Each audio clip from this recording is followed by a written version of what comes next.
Well, good morning, good afternoon, and good evening from around the world. We are joining you. You are joining us. This is Chart Chat number 35. Did you know 35 is a tetrahedral number? It's a very important one too. This month, we are with RJ Andrews. He's going to be talking about some old data visualizations from history that are featured in his new book service. So a little bit more about that in a moment. Hi, everybody.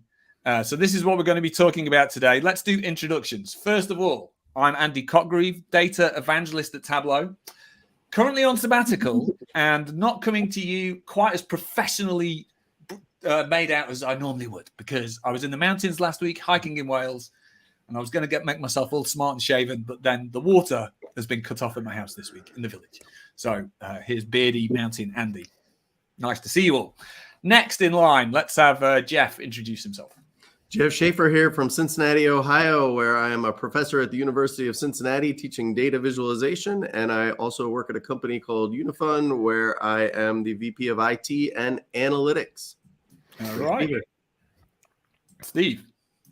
Hi, I am Steve Wexler. I'm the founder and principal of Data Revelations. I am, along with Andy and Jeff, author of the Big Book of Dashboards and author of The Big Picture. And when you see any of us responding in comments, they all say Jeff Shaffer. Look for the end of it to see if it's from me, Andy, or Amanda. It's just how YouTube is set up. And speaking of Amanda. Hi, everyone. My name is Amanda Makulec. I'm coming to you from Washington, D.C. I'm a data visualization designer and speaker focused on health data viz and currently serving as the executive director of the Data Visualization Society. So very excited to have RJ joining us today. And back to Andy to go ahead and introduce our guest. Yeah, I'm going to get RJ to do that himself in a moment, actually. So RJ is with us. Just hold your fire there, RJ. For those of you who are new to Chart Chat, it is more than just chit chat. We are here to discuss the ins, the outs, the rights and the wrongs of axes, bars, lengths, orientations, color, and everything, because we think the nerdy conversations about charts help us become better data communicators. You are our sixth guest. If you're watching live, please tell us what you're thinking. Tell us where you're from. Tell us what you're disagreeing or agreeing with in the comments, because we love seeing the engagement from everybody. I can already see we've got people from Israel, from Austin, from Dublin, and somebody saying, yes, I'm the waterless Brit without any running water in my house. Correct. The agenda today, we're going to look at three charts from RJ's new Information Graphic Visionaries book series, which is available to buy. We're going to look at balloon charts, temples of history, and iterations on Florence Nightingale's famous charts. You can stick around. Afterwards, we're going to run this live show for about an hour. And then after that, we will go to a Zoom where you can join us all for an after party where you can tell us your thoughts. RJ is going to stick around, so you can ask him questions too. I might have to go down to the water depot to get some bottled water to get my family through the night. But we'll see what happens after an hour. And with that, I'll hand it over to RJ for now to say hello and tell us who you are, RJ, a little bit about your book series, and then we'll crack on and look at the three charts we've got lined up for the day. Hi, RJ. Howdy, everybody. My name's RJ. I'm a professional data storyteller based in San Francisco, and I'm the series editor of Information Graphic Visionaries, which is now shipping worldwide. This is the first week that it's actually getting to lots and lots of people's hands. So we're just really excited to finally deliver these beautiful books to you. That's fantastic. So these three books, we're not going to go into much detail, are we, RJ, about the actual books themselves, because they're available to purchase. But what we did want to do was do what we like doing in Chart Chat and talk specifically about three different charts in the book. So do you want to take us through the first one and have a little conversation about it? Our first chart comes from our Murray volume, and the Murray volume is really a book within a book. And so the book within a book is Murray talking about charts himself. And one of the charts that Murray talks about isn't by him, but by somebody else. It's by a man named Gaston Tissandier. And Tissandier was an aeronaut. He was a balloon adventurer in the late 1800s, and he did balloon adventures for science, for war, and for fun. And he had really daring adventures. People famously died in some of the adventures that he was involved with. And as part of his adventures, he would publish these graphic visualizations of what happened on each adventure. And so there's dozens and dozens of Tissandier ascent diagrams. It's a very specific type of diagram, and we're going to take a detailed view of one of these diagrams to understand how they work and well, me personally marvel at how well they work. So that's the context behind the diagram. Andy, do you want me to introduce the chart and explain a little bit how this chart works? Yeah, please do. So let's set the context. Okay, so this is Detail.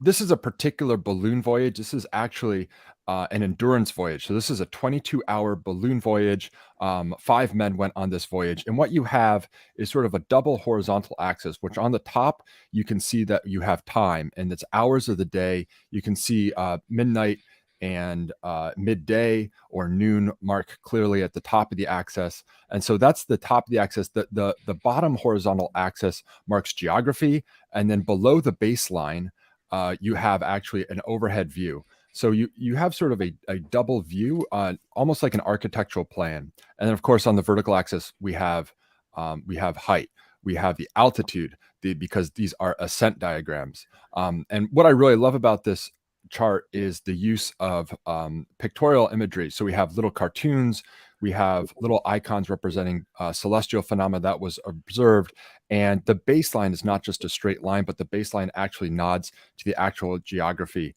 that they sailed over. That's fantastic.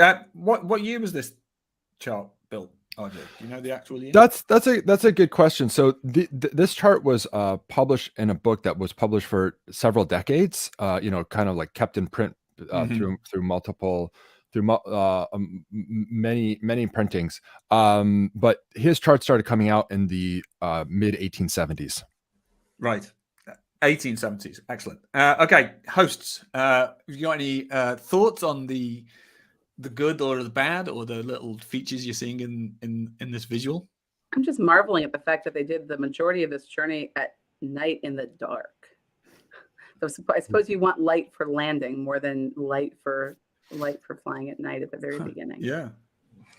I think the thing that fascinates me is that dual access. Like, I think about how many charts we see with time series data, or, potentially a map with distance, but putting them together to kind of combine how far they're going at the time that they're going, and then layering the map underneath that at the same time. It's like that's very complex, right? These 3 things going on simultaneously.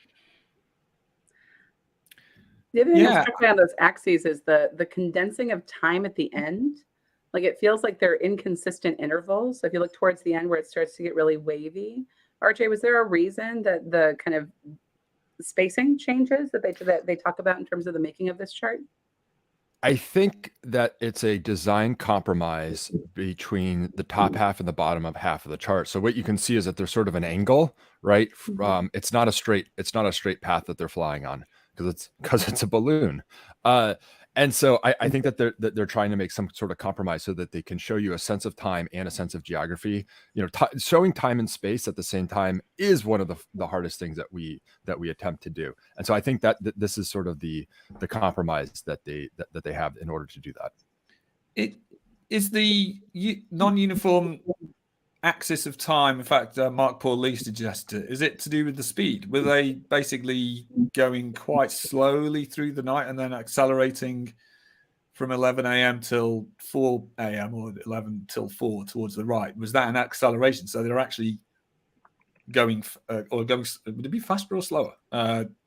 Wider would be slower, yeah. Wider would be slower, yeah. Or no, wider would be faster because they were covering more time. More distance in an hour, yeah. No, that's right. Yeah, so the wider it is, the slower it is. Is that right? Yeah, and indeed, if you look, there is an annotation for a wind current on the on the descent portion of the voyage, which probably pushed them along a little bit faster. Do you know, RJ, how they did the GPS on this? How did they know? Were they mapping their journey just by reference to the ground around them? Yeah, so this is a scientific expedition, and so their balloon was full of mechanical contraptions recording everything. Every sort of meteorological like fact that you can imagine, they were automatically recording and live writing all of this data. The other thing they did, which was really great, is they crowdsourced the data. And so as they flew, they actually threw pamphlets out of the balloon for the whole duration, asking people to write down, sort of local variables and then post them back to the scientific team. So they were live recording and crowdsourcing their data. That's brilliant. The next time I go for a long hike, I'm going to crowdsource my data by throwing out business cards. So record my observations and see how much data I get. I suspect that wouldn't be very useful. RJ, I just want you to reiterate something. We can't say for sure that we know where they were at 5 a.m., for example. You can't look at this and say, oh, well, at 5 a.m., it looks like they're at Poitiers. That isn't necessarily in sync, correct? I think it's close. I don't know if it's exactly in sync. I don't know if you can know that exactly from this chart. I mean, they knew. I think they knew exactly where they were, but I don't know if you can know exactly. And the point of this chart is to give a sense of the voyage and to give a sense of the phenomena that they experienced. And so the main thing is, hey, we were up there for a really long time. And then the other thing is the celestial phenomena that they saw. You can see right dead smack in the center, you have these halo lunaires with these moon halos that are highlighted. And if we go to the next slide, what we can see is that how they presented this chart was actually with illustrations. And so here's the first illustration, and you can see one of these cross halos that they observed floating up in the sky above the clouds. And so you can look at the chart, and then you can look at the illustration. You can bounce back and forth and get some sort of, both qualitative and quantitative appreciation for their adventure. That's good. And there's the illustration, the full illustration. That's pretty. Can you go back to the illustration chart? I'm just kind of watching the chat and just kind of noodling through this myself still. The interesting thing to me here is also the kind of additional dimension of vertical distance that they covered, I think, in terms of these wavy lines at the end, that you may not be covering as much horizontal distance from like over land as the crow or the balloon flies. But you are covering a lot of vertical distance, it looks like. Is that a correct interpretation, RJ, that they're kind of going up and down a lot more versus making straight line progress? Yeah, up and down. And then if you look at the top view, which is on the bottom of the chart, you can see that final descent phase, they're actually going like side to side a little bit as well. Huh.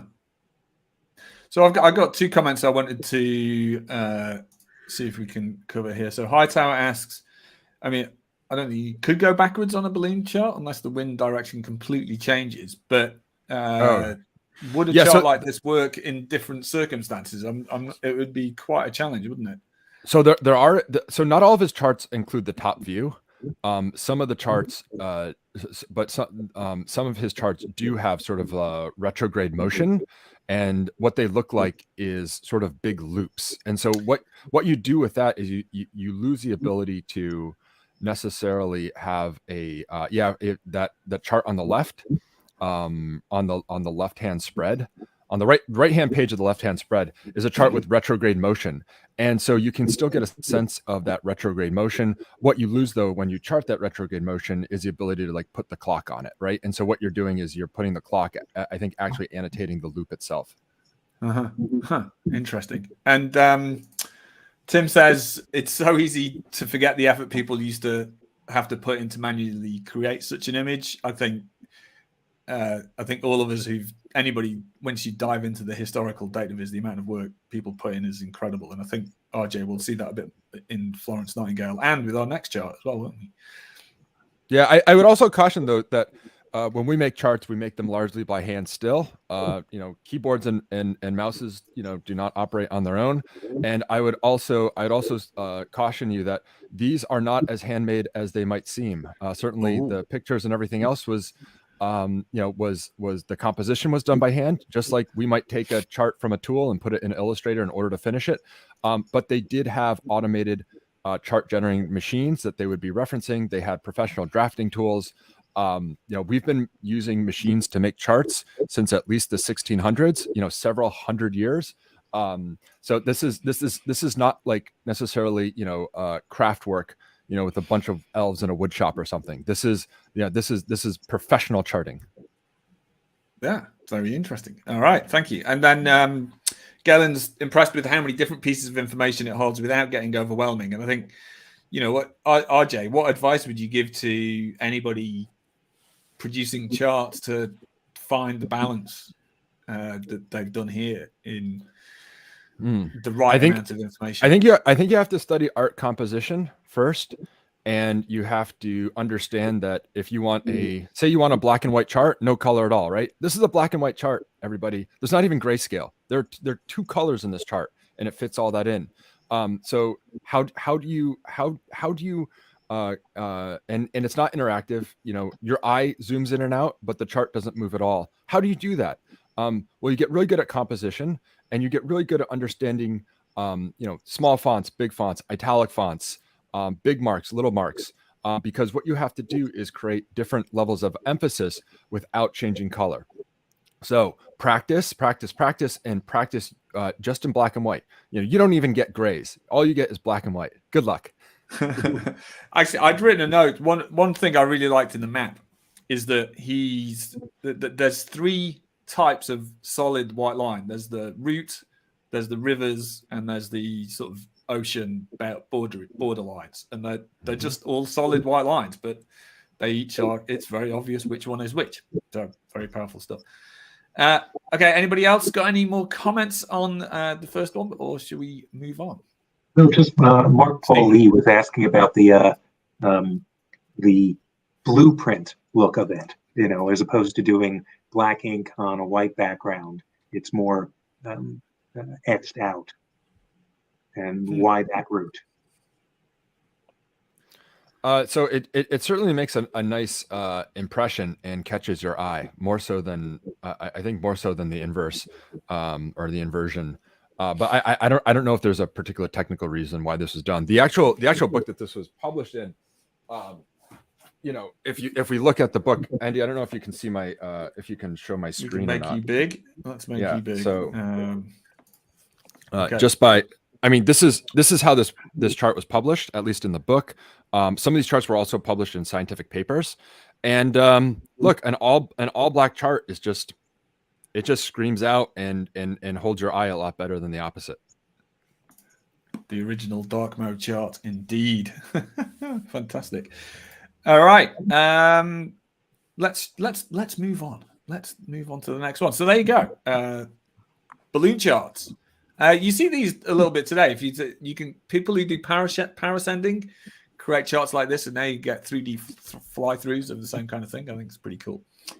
All right, if you have more comments on this, do stick around for the after party and tell us what you think. Tell us if you've been in a balloon and tracked that route yourself. All right, RJ, are you ready to move on to number 2? Yes, I think we're gonna have to speed run the first few of these slides because I put a lot in, but what I really want to do. Actually, no, we're gonna have to speed run the third one. This one we can take at a leisurely pace. Okay, so this is Emma Willard. Emma Willard was an American educator who made the most batshit crazy views of time that I know of, and so that's what we're going to look at today. And so this is a view she created in the mid 1830s. It's called a perspective sketch of the course of empire, or the picture of nations. And so there's an enormous timeline craze that begins in the 1760s with Joseph Priestley. And so this is sort of her addition on top of that craze. And what you see is ancient history at the very top, going down to most recent history at the very bottom. She's using a riparian, a river metaphor. Time is flowing. It's a little squishy. Okay, so that is sort of a reference point, and that's really beautiful. And then we go a decade later, and this is what she's making. And what you can see is this is the temple of time. And what you have is current day in the foreground, deep history all the way in the background. And this actually, what I love most about this is it actually conveys the sense of history, the sense of time. Because what are we when we, as we're all slaves to time. Time is always moving forward, and we can't see the future. We can't see where we're moving. We're always facing backwards. We're always looking back into the past, and the things that are most recent are most clear. We understand and remember them best. We have the most detail about what's recent, and then as the history gets away from us, it becomes blurrier and blurrier and blurrier. And so Emma Willard's Temple of Time, I think, perfectly conveys that sense of time. And of course, what she's done with the Temple of Time is she's taken that original picture of nations and she's used that as the floor of time, and then she's sort of constructed this three-dimensional structure above the floor of time. So there's a lot of things happening with this. We have columns on either side marking important events, important people, and then also important people in the coffered ceiling up above. The one detail I'll highlight before I open it up to discussion is that the columns in the 19th century are only half built, because this was published in 1846, and so the century was only half done. And so this shows that the Temple of Time is always being constructed, always moving out of the page into the reader.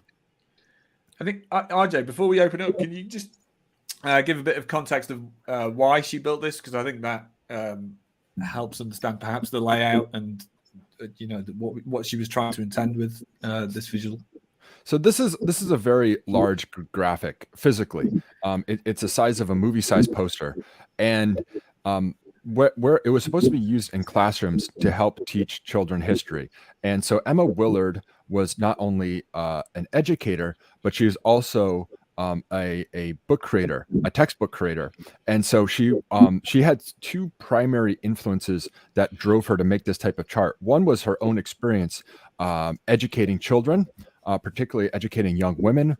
And so what she was trying to do is catch their attention and help them understand history. Okay, so that's one influence. The second is that she was in a hyper competitive textbook market, and so she's always trying to create something novel to stand out and help her textbook be sold different from the others. So she had this really great competitive dynamic, both with her readers, but also with in the entrepreneurial marketplace. And so is those competitive pressures that pushed her to make this type of graphic. How it was actually used, again, this is a very large graphic. This would have been hanged in a classroom.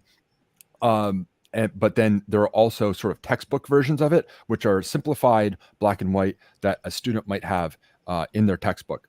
And we can discuss maybe later, like what would the students be doing with this? Yeah.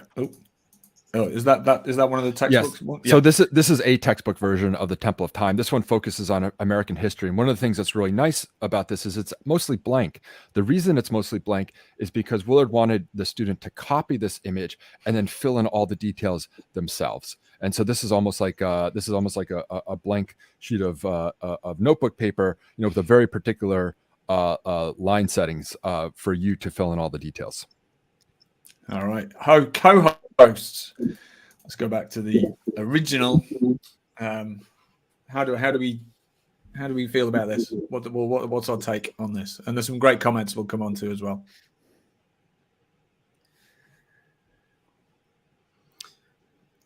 Huge points for engagement. This is like, to me, this drives engagement. Like if you're trying to get students into this topic, I mean, imagine reading paragraphs of stuff versus looking at something like this, right?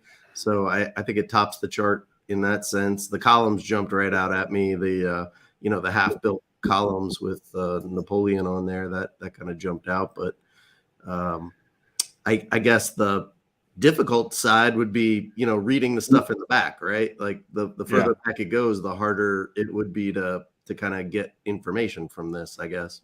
But only if you're looking at it on a MacBook, right? Yeah. Like if you actually had this in your hands, that's not a problem because it's enormous. Yeah. It raises a wonderful challenge that is perpetual, is which data do you include? So along the ceiling, we've got statesmen and theologians and poets and warriors and philosophers. But there's there's 3 or 4 in each century. It's like, how do you whittle down the entirety of human existence to just 3 philosophers? Who would you choose? And that's a very subjective decision, isn't it? Was she US based? Yeah, so she sort of came up in Connecticut, then into Vermont, and then finally into New York. Right. And her school, the Emma Willard School, still exists in New York. Amazing. There are variations on this Temple of Time. She made several different temples of time, and so she did play with the categories on the top, on the ceiling, and who went into the categories. And one of the variations, she does have like notable women as one of the categories. Yeah, cool. Galen says this would be great to be built. It wouldn't be wonderful if we could build this as an installation and walk through time. I'm actually surprised someone hasn't done that at this point. It feels like it is designed for that exactly, Galen. Or at least virtually, right? Yeah. Yes. I'm dying to go inside.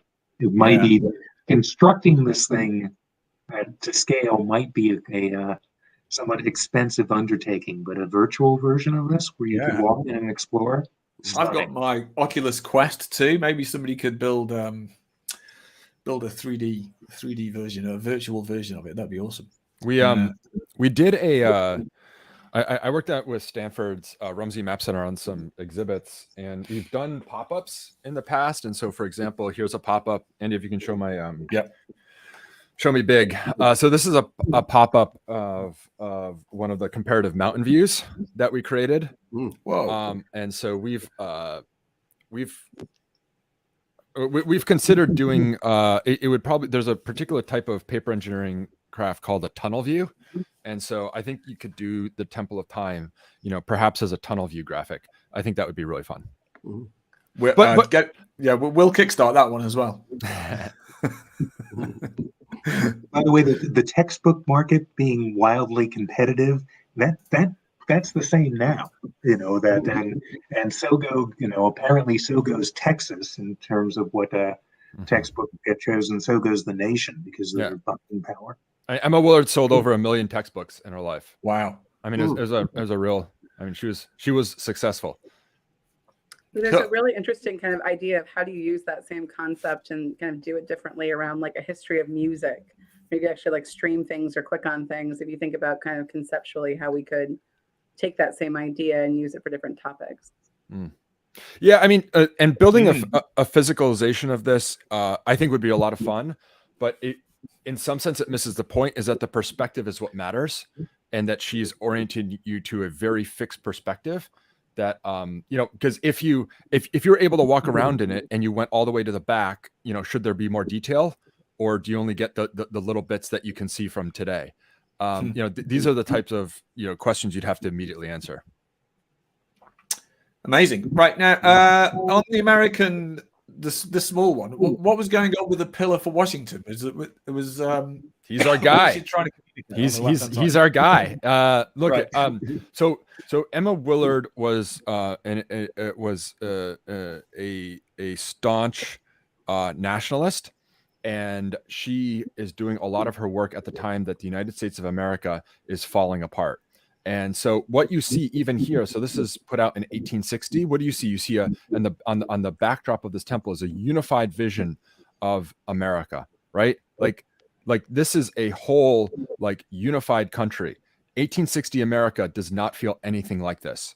And so she is a believer in America, almost to a fault. And she is one of the people who helps create a lot of the iconography that forms, this critical sense that Americans have of our strong nation, sea to shining sea, never mind how we got all that territory.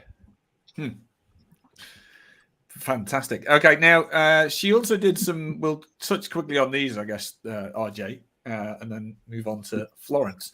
So you wanted to highlight these tree charts that she also did. Yes. So this is another, she experimented with a lot of different graphic forms. This is another one of her ways of showing time. I think it's equally as sort of arresting, if not, possibly as successful. But this is she calls this the historic tree. So instead of a temple of time, this is a tree of time. And what's really curious, to put charitably, is that time moves clockwise, just like a clock, from the 15th century in the bottom left to present day. in the bottom right, and so you're hitting all these different branches and hitting sort of different milestones in American history, and moving through different parts, and it's just a different way of understanding how a tree works, because typically you think if you're going to use a tree like a dendrogram for a visualization, you're sort of starting at the trunk and then moving outward, and so the way that the story flows here is just differently than how we use trees today. I can't decide how important it should be. That I also find the fact that it doesn't look like a very good tree slightly frustrates me. I remember I remember when I was 15 getting an art homework assignment. It's like, go and draw a tree near your house, and I sat in my living room and just made one up, a random tree. And my teacher was like, "You made that tree up, didn't you, Cotgreave?" I'm like, "Yeah, I did." So this sort of takes me back to that homework where I was rumbled by Mr. Helm, my art teacher. Any comments on this one? Sorry, Amanda, go ahead. Stranger Things. Yeah. And here again, you can see that there's a giant wall version. These images are not to scale, but there's a wall version on the right, and then on the left you have two different textbook versions, which are black and white. Similar to our French aeronaut graphics, and but even in the textbook images, you can see a very complex rendition on the top left, and that evolved to a more simplified cartoony version on the bottom left. All right, fantastic. Anybody got any more comments on these and Willard, or should we move on to Florence Nightingale? Let's move on. Right. Well, I don't know how many of our audience will have heard of Florence Nightingale and her charts, but I think you've got something original to tell us about them, RJ. So this is our third and final visualization we're going to look at.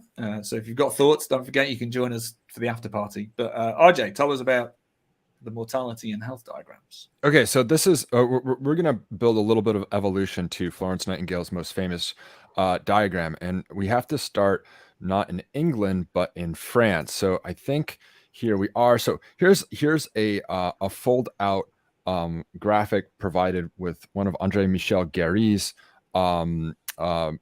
statistical papers. And so in the 1820s in France, something really important happens, is that the government starts publishing public health data.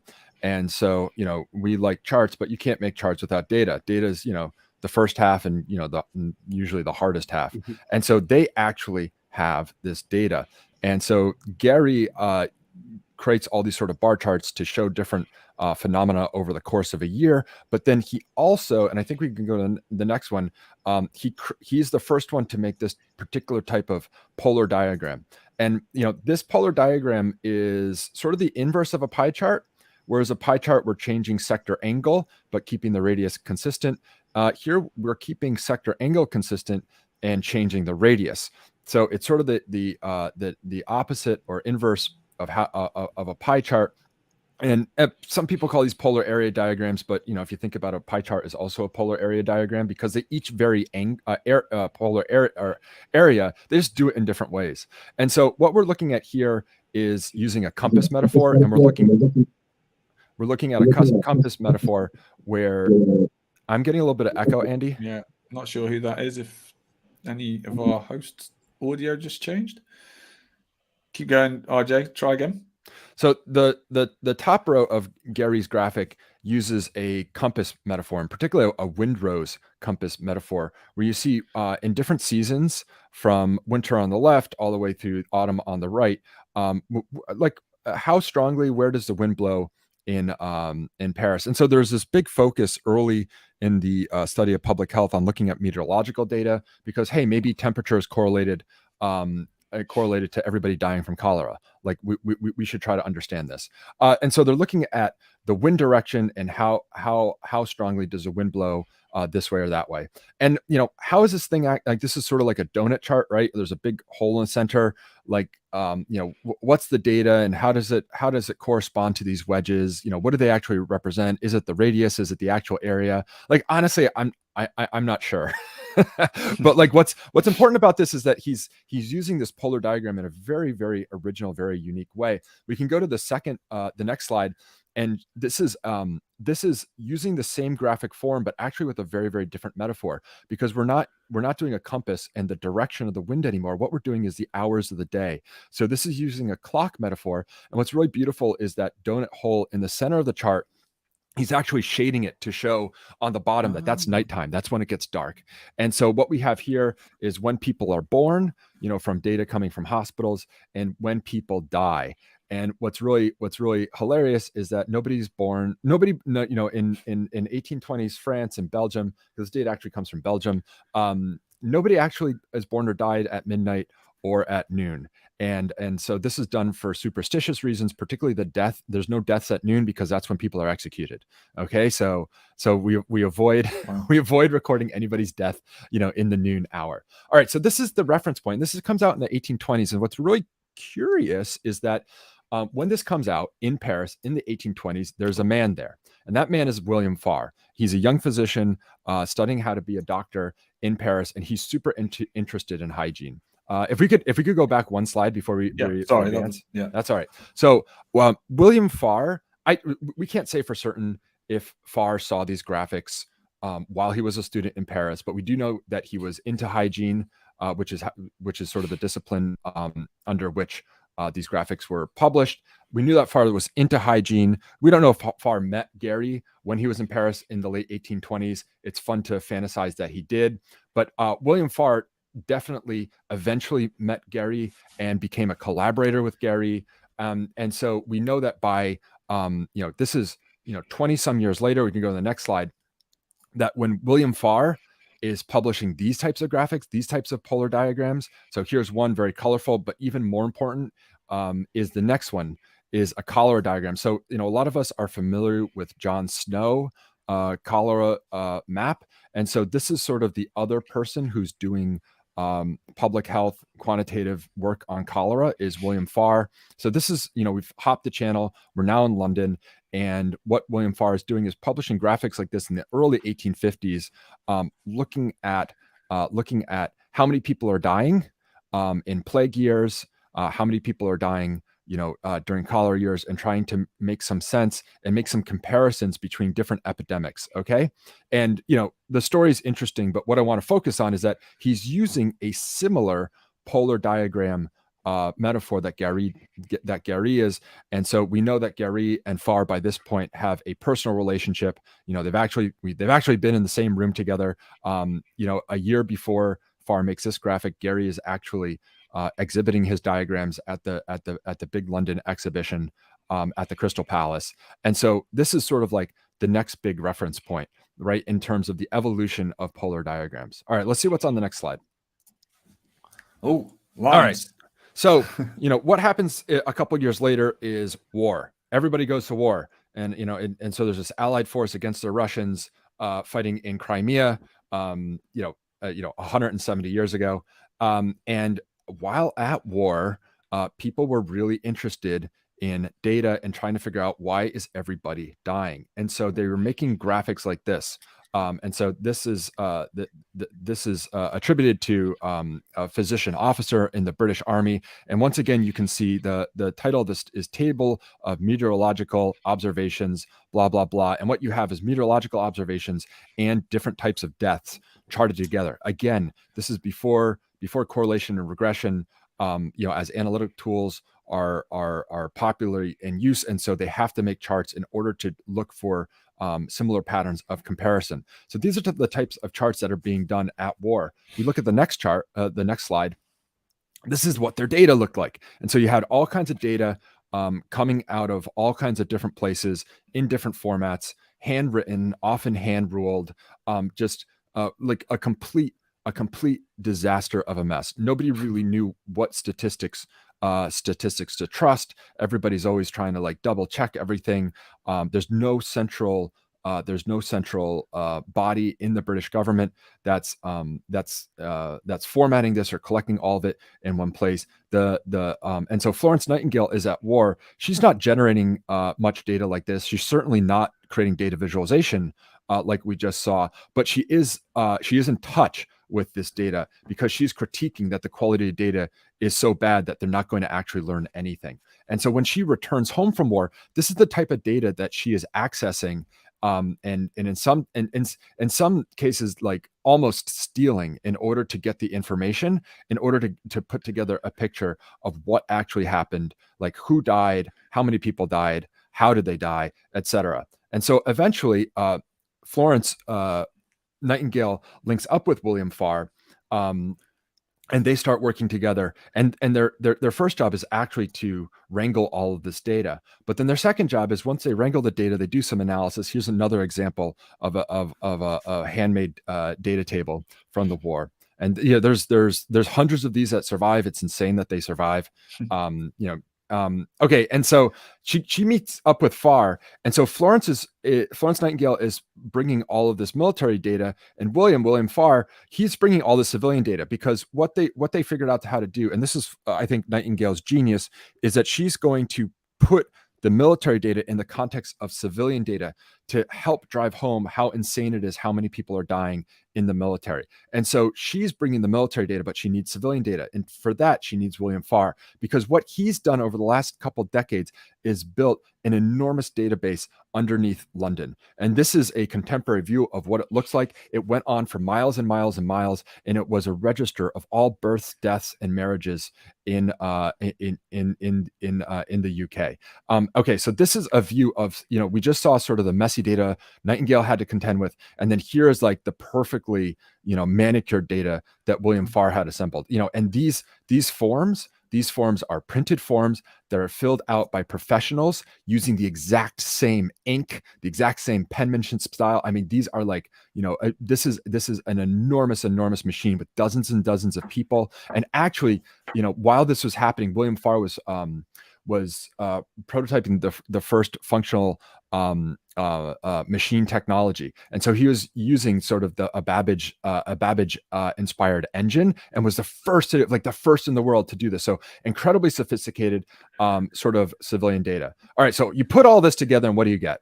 You get Nightingale's first batch of diagrams. So she publishes a dozen or so diagrams, with Farr, and it's Farr's clerks whose hands actually draw these things. And this is the first one. And this is the first polar diagram that she publishes. And if we go to the next slide, we can compare it, and we can see that it's actually remarkably similar to Farr's original diagram. Original cholera diagram, which was published only a few short years earlier.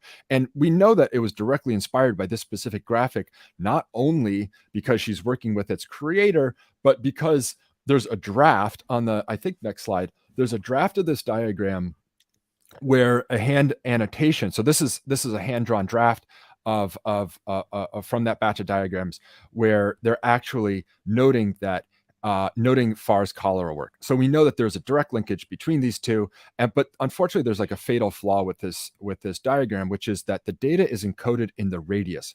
So it's actually the lines radiating out that have a one-to-one relationship with the magnitude of the data value. And so that's fine. Like we could do that, it's like, I don't know, or, sort of like a radar chart or something. But like the problem with that is that then they filled in this big area mass, and they filled in the big area mass to catch your attention, right?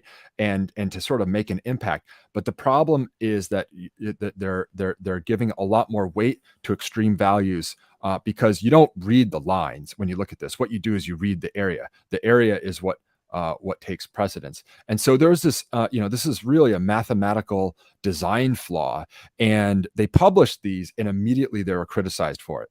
So they're criticized openly that they're misrepresenting the data because they've encoded it incorrectly, and there's surviving letters between Nightingale and Farr talking about this. And what's curious is it's sort of Nightingale's error, but it's an error that actually, originates, in prior work. they're just sort of lifting a chart form and using it again.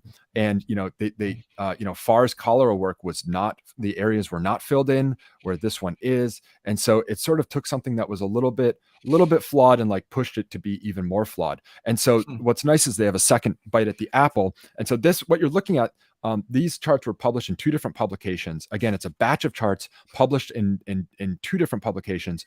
And then Farr and Nightingale go back with their team. They publish a second batch of charts. And I think the next chart, let's go forward. Let's come back to this one in a minute. Oh. Let's go. Yeah. So here's the second batch of Nightingale's charts. And this is a 3-act story. And so what you have in the first chart on top is, hey, a lot of people are dying. The middle chart, which is the only one with color, says this is how they're dying. And the third chart says, we know how to prevent them from dying. Okay. So it's a 1, 2, 3 punch. The middle chart is often sort of taken on its own and exhibited by itself, but it's not supposed to be exhibited by itself. It's part of a story, and you're supposed to see these 3 charts in context. And when you see the middle chart flanked by the other 2, what's really interesting is 2 things. One, it's the only one in color, and having black and white charts on either side emphasizes it even more. That's the most important chart. The other thing that's really interesting is that there's a lot more annotation. There's data labels on the flanking charts, and there aren't any on the middle chart. The middle chart is sort of this. It's more artistic. It's sort of like creates this. It's less mechanical. It's more like a coherent big mass that's supposed to make an impression. But going back to the prior batch, like what they fixed is that the data values are finally encoded in the area, not in the radius of this parts. So what we have is an evolution across 30 years from the very first polar diagram to Nightingale's iconic work in the middle here. And what's incredible is that there's actually, only 3 people involved with that evolution, even though it does span 30 years, and they all had personal relationships with one another. That's amazing. Thank you, RJ. I think a couple of things, Galen and Jeff, or I think it was Jeff, also said, that iteration, the debate, the arguments, I mean, it's happening today. When you say they were criticized for publishing those charts, I mean, who was leading the criticism? Do you know? That's a good question. I don't have that at my fingertips, but I think they were criticized in public. But exactly what that means, I don't remember. What I've read is basically them talking about the criticism. I haven't read the criticism itself. Right. All right, hosts. Any comments or observations or learnings? Well, I'd like to hear your thoughts on the common thing we hear about this. I mean, even my own remake of her famous chart in the middle was linear, and so people say, why not just make it linear? And you've said she did. So I'm curious to hear your thoughts on that. Yeah. So if we go back a couple slides, Andy, what we can see is Florence Nightingale, like Emma Willard, was operating in a competitive environment, and so she was she and her team. That collectively we can call them sort of the sanitarians, because they're fighting for sanitary health. They're fighting against government officials who said, no, we don't have to invest all this money in remaking public infrastructure because that's going to be enormously expensive. It's not necessary. And so they were also using data visualization to make arguments. And this is an example of one of her competitors' charts. And so this is not the exact same data table visualized, but it's the same theme. We're looking at deaths, not by cause of death, but who's dying from different parts of the military over time. And honestly, you can see like a very similar story where like you have this giant spike and then it goes down, right? And what's interesting is that one of the critiques you see of Nightingale is like, oh, it should have been a line graph. And well, guess what? Like the line graphs existed, and that's not the chart you remember. It's also not the chart that won. Like her chart is the one that won. But what's fascinating is to think that Nightingale would have been seeing charts like this and trying to outdo them. And she outdid them in ways that are hard to appreciate on the screen, because this chart that we're looking at now was actually was part of a very large book. And so this would have been a fold out in a large book. You would have had to read hundreds of pages and then come to the fold out, unfold it, see it. So Nightingale published volumes like that, very thick, 600-700 page books with fold out charts. But she's also smart enough to create these, what I call folios. And so these are large format publications. So you don't have to fold them out because the sheet sizes are so big and they're not very long. They're 30-40 pages long, and the charts are huge. They're prominently displayed. And so she had these folios that are very, very impressive, very, very large. With the charts, the charts are the same size as the foldouts, but because the sheet size is big, you don't have to unfold them. They're just there. And so she formatted and packaged her charts in a way that they're just much more accessible, much more digestible, much more likely to catch your attention. Brilliant. Steve, Amanda, any other comments? Steve, You're on mute, Steve. I will unmute you. There you go. Oh, no, I can't do that. You'd have to do that. Sorry about that. Before we go, well, look, here is the line chart. Come on. It's a crappy line chart. There's no annotation in it whatsoever. The grid lines are overwhelming this thing, etc. So, yes, you can say somebody did try to do it as a line chart, but this is like a straw person argument. It's a crappy line chart. The other question I have. Hang on, Steve. Just before let's not let that first comment lie. Hold the thought. Are you not being a bit 20th century perspective or 21st century perspective unfair on the quality of this line chart? Completely. I'm looking at it through 21st century eyes, and thinking, gee, this is just a chart. There's no storytelling that's involved with it whatsoever. The grid lines make it a much harder read. There's no tension in it, etc. Certainly, there was a lot of annotation in the other charts that we haven't admired, but that we've seen today and are admiring. But RJ, I have a question for you about how she delivered the message. In addition, you said that the packaging of it in these folios was also some of it her personally delivering the message and presenting this stuff. Was that a part of it at all? Which is versus, well, here's this chart and it's supposed to speak for itself, versus here's Florence Nightingale with her spotlight presenter in hand in front of a bunch of people presenting this stuff. Did that play in at all, RJ? So delivering any message, the first half is getting the message, but then you have to deliver it. And so she was as good as she was at crafting the message, and she was very good at that. She was also exquisite at delivering the message. And so she would work for months behind the scenes, having everybody all the way up to Charles Dickens promote her charts for her. And so they're sending these charts to everybody they can. They're having people place reviews of them in every newspaper that they can. They're being delivered to the House of Commons, the House of Lords, and being debated. All of this is happening. There's an enormous amount of hustle, happening over months and months and months by her and her team in order for people to actually see these things. But she did not necessarily present them in person. She's not quite a recluse, but she is a very private person who's still reeling with a chronic disease. And so most of the soft power that she's wielding is being wielded by the pen. Amazing. I'm struck by how much we, for a long time, just love things that are in circles, and I find them to be more eye-catching and enjoyable. I know there's a whole book about kind of us liking circles, isn't there? That I'm forgetting the author on. But I think of I put a note on the chat. We're all reaching for the same book that's behind us.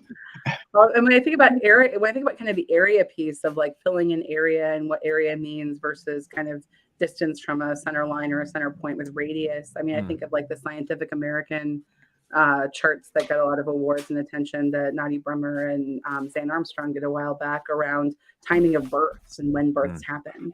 And I think about that, when I think back about the original charts you showed around kind of looking at vital statistics as a kind of first time point. And if it's okay, I can show what that looks like for those who haven't seen them quickly. But as you think about kind of what those look like, we're still using some of these same kind of motifs and approaches. And when you were pulling up the chart, looking at kind of timing of births and those kind of pieces, this makes me think of this similar kind of approach here and how we're still coming to doing similar things around looking at time in a circle. and how that actually is really sticky for us as we think about the mental models we have at how we look at things and how things happen. Yeah, my rant on this is how do pixels work on a screen? They're in a rectangular grid, and so all software is built for that. Not only data visualization software, but actually design software as well. And so one of the reasons we don't see as many circles as we should is it's actually quite hard to design in polar coordinates, full stop. And obviously, everything shouldn't be a circle, but when you do make a circle, people pay attention. Yeah, that book was Book of Circles. That's it. Yes, I was like, it's about circles. It's about visualizing things in circles. I was losing the name on it. Manuel Lima. Yes. It's a wonderful book because it's not just about visualization as well. It's just a book of circles. Yeah. There's a lot of data viz in it. All his books are very, very good. Excellent. I have one last question to slip in if I could, because I'm interested to hear your thoughts on this. RJ, is we hear the story of improve the sanitary conditions, clean the water, get rid of the pests, do this stuff, and we save lives. Does the data tell us that? Is the story true? I think it's complicated. I think overall, yes. I mean, the sanitary movement is one of 3 technological breakthroughs in the last 150 years that's credited with saving over 1 billion lives. The other being vaccines and nitrogen enriched fertilizer. Which give us a green revolution. So so yes, not having baby shit in your water is a good idea. I think the more specific. Let me get this down. I think the more and that's a reference to the Jon Snow story, for anybody. Okay, so the more specific question is, what about the story that Nightingale was telling? And so there's an analytic debate inside of her team about how to purpose the experience in the Crimea War in order to achieve their aims. And the fact is, people died for a lot of different reasons. And the sanitary condition was only one of several causal factors, but they chose because they were sanitarians, and they knew that you can't convince and persuade somebody, say, hey, we should do these 20 things. The way you achieve progress, particularly social progress, is that you focus everybody's attention to one thing, right? Like if you have any hope at all of persuading people, you have to focus the message. And so the reality is that the improving the sanitary conditions indeed helped. And there's there's different ways that we can show that it helped, different than how they showed it, different ways that are slightly more objective. The strongest one that I found is that you compare the British camps versus the French camps. And the British camps improved the sanitary conditions where the French did not, and the British stopped dying where the French kept dying. And so there's that type of analysis that we can do and say, hey, the sanitary condition really mattered, but there's a lot of other things that improved at the same time. The weather got better, the food got better. They got better clothing. There's a lot of things that happened that helped them stop dying. Okay. And so the actual complexity of her story is there. That's why I call these persuasive diagrams, because they were really, really highly tuned to persuade people to a very, very particular message. And founders have always been an issue and challenge, eh? Absolutely. Well, look, we're 2 minutes till the hour, so I think that's a really great place to stop. RJ, thank you so much. Why don't you tell everybody how they can get hold of these books, because we started shipping these books this past Friday. Several are out for delivery, I believe, today to people on this call. So visionarypress.com is where you can see lots of previews, learn lots more about the books, and order them for yourself. We're shipping worldwide. I'm working with a special service to get them delivered duty and tax-free, to nearly every country that you can think of. Amazing. All right, so all details at visionarypress.com. Marvelous. Right, and then let's wrap up very quickly with our own notices. I have a training course coming up. I have joined the fray. In January, I'll be doing a 5-session virtual course about communicating and persuading with data. These very, very things that RJ has just been alluding to. So bit.ly/data persuasion, or that QR code, but it's going to disappear in a few seconds. Amanda, you wanted to give a quick shout out to some awards. Yeah, so very excited to share that the IIB Awards are back. You've heard about those, I think. The Information is Beautiful Awards. This year, you can do more than just go to the awards ceremony. You can live stream the ceremony if you'd like to join virtually and be part of the celebration. And we also have a day of hands-on workshops in person and virtual on everything from D3 and Svelte over to low-code scrollytelling design in Flourish, and a day of inspiration featuring talks from folks like Duncan Clark, the CEO at Flourish, Dr. Brandeis Marshall around data ethics, and shortlistee lightning talks with 9 different shortlistees sharing the story behind their potentially award-winning data visualization. So I hope that folks will choose to join us for those, whether it's in person or here in Washington, D.C., or if it is over in the virtual space. And I'll put a link to where to find those in the comments. All right. And Steve, you two are doing your thing. Tell us about that. Got a workshop designed more for consumers or people who are new to the field of data visualization or who are trying to evangelize the effectiveness of data visualization. That's November 30th and December 1st. It's actually just 2 90-minute sessions, so it's not this 2-day thing, even though there are 2 days there. You can find it at bigpic.me/Nov2022. All right, amazing. One more notice. We are back again in just under 1 month's time with the one and only Alberto Cairo promoting his, talking about the art of insight, how great visualization designers, including himself, I'm sure, think. bigpic.me/cc36. We're looking forward to seeing you all again then. But for now, that wraps up this session. Please head on over to Zoom if you wish for the after party. If you are saying farewell, thank you so much for joining. I hope you found it as amazing as I have done. I just love hearing about the history, but we will see you at the after party. I'm going to log on to the Zoom and then check my water, and then I might have to let Amanda host the after party. Well, we hope to see many of you there to answer the after party. And with that, we'll close out Chart Chat 35. Thanks again, RJ. Thanks, everybody. Thanks, RJ. Thanks, everybody.